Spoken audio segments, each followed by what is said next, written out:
Thank you for joining us. Haewon, can you start us off by sharing a bit with us? What do you do?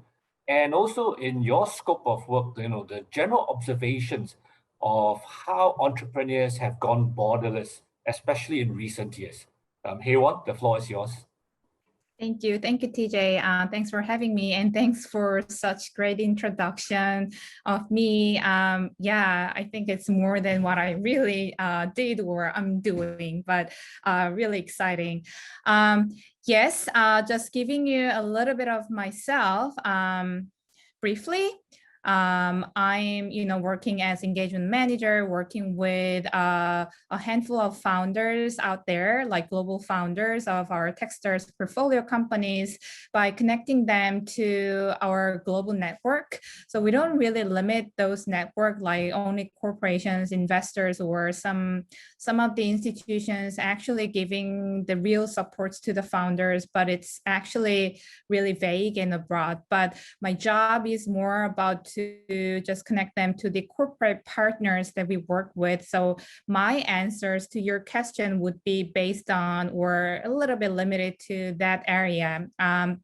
And to be honest, I'm based in South Korea, but my work doesn't, limit or is not really limited within this area. So I think my perspective is not really necessarily tied to this local, startup ecosystem. And I guess it's really helpful because we're talking about the borderless entrepreneurship. Yes, so that's about me. And what I've witnessed recent years.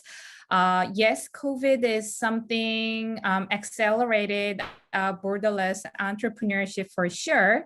But even before that, I could see quite a lot of founders are actually aiming to do their business borderless.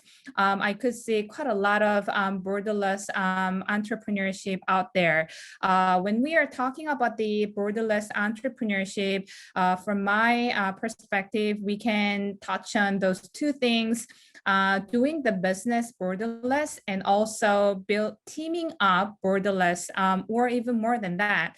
And in those two areas, I can see active movement and changes for sure. So I think we are sort of in the peak and we are expecting more borderless entrepreneurship from now on. So that's like the general sort of perspective that I can share with you.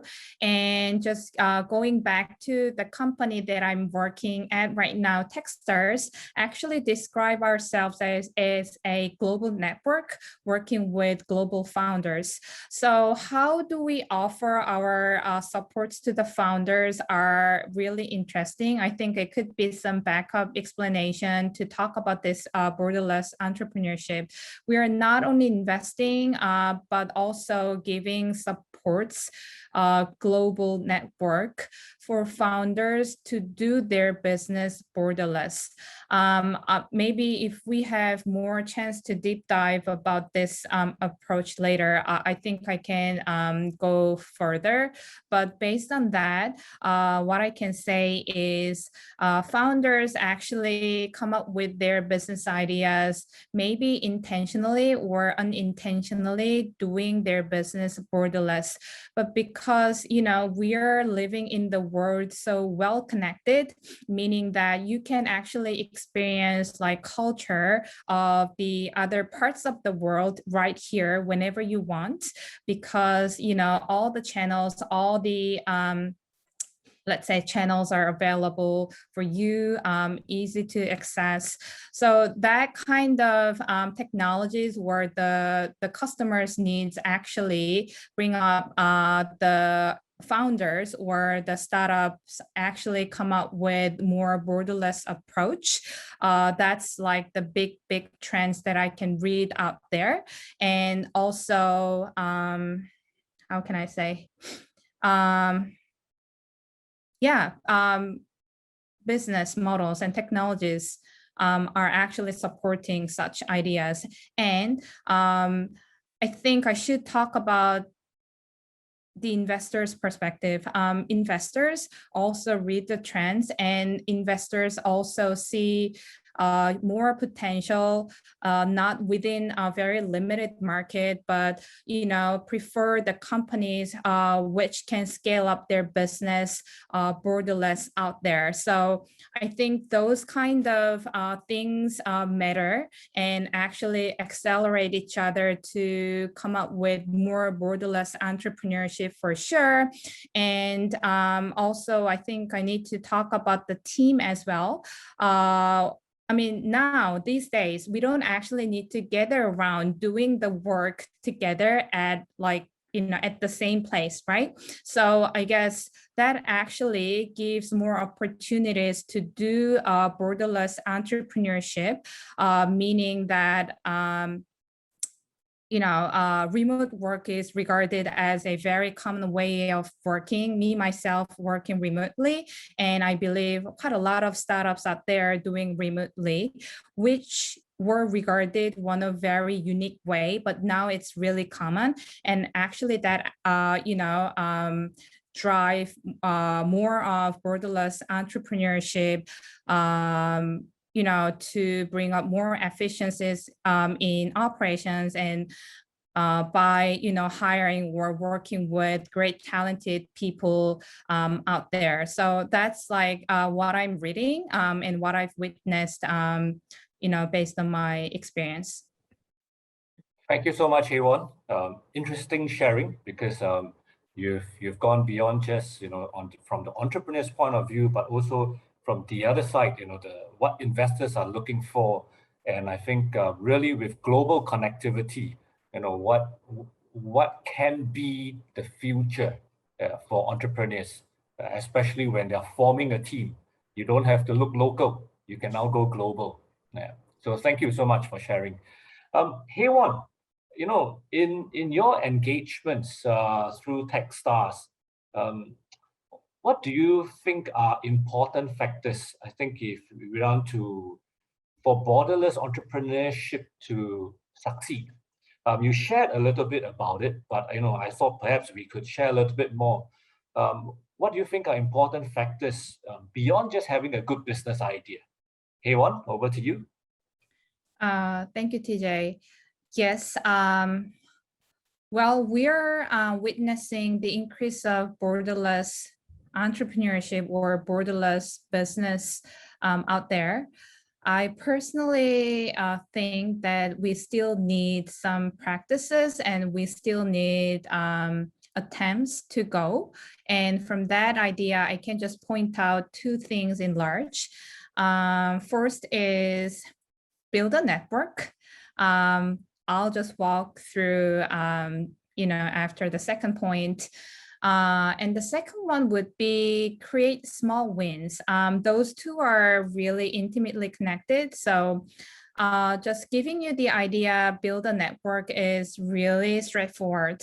Unless you have, years of experience living and working like worldwide, it's not really easy to start off your business globally. I just want to be really frank with you all, because as far as I know, the world is so connected, but on the other side, as Jared and Wisnu just mentioned, even though countries in Asia, they're so different in terms of regulation, culture, maybe very subtle differences, but that subtle differences make a huge, impacts for sure. So if we're talking about the startup business or borderless entrepreneurship, those could be really critical factor for sure.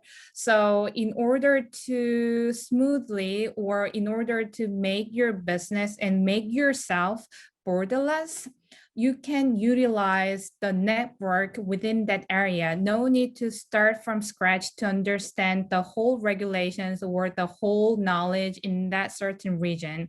Because when we're talking about borderless, it's not just a single country or a single region that you are, considering. It could be like I don't know, several countries or regions out there, then how can we catch up with all the ideas out there? So, you know, from that perspective, the network within that area, who would be, I mean, they would be the better version, the better one in that knowledge or in that regulation, giving you much you know, deep or broad ideas around that area that you need to aware of if you're thinking of borderless business in, I don't know, like several areas out there.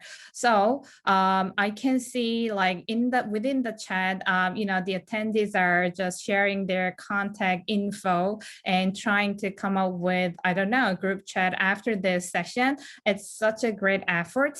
If you're thinking of your business borderless and if you're trying to make yourself borderless entrepreneurship, it takes some time. It's not something that you can instantly get some success from there, but network is really, really one of the valuable assets if you're thinking of borderless entrepreneurship.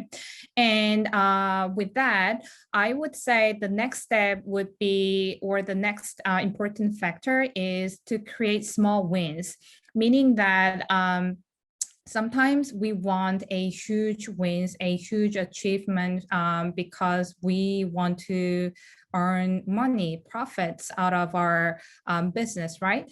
But back to the reality, it's not that simple and easy. So when we are talking about borderless entrepreneurship, my definition would be doing the business borderless and also like operating, teaming up borderless, two things. But if we are just stick into the first, you know, meaning that create the small wins, it's really simple approach. Sorry, going back to the borderless business, it's not against doing the business locally. Maybe validate your business working within your region. That could be a strong reference to move on to the other region, like even beyond. So from that perspective, doing your business in your local area hard, that could be like the easiest approach or very foundational approach for sure.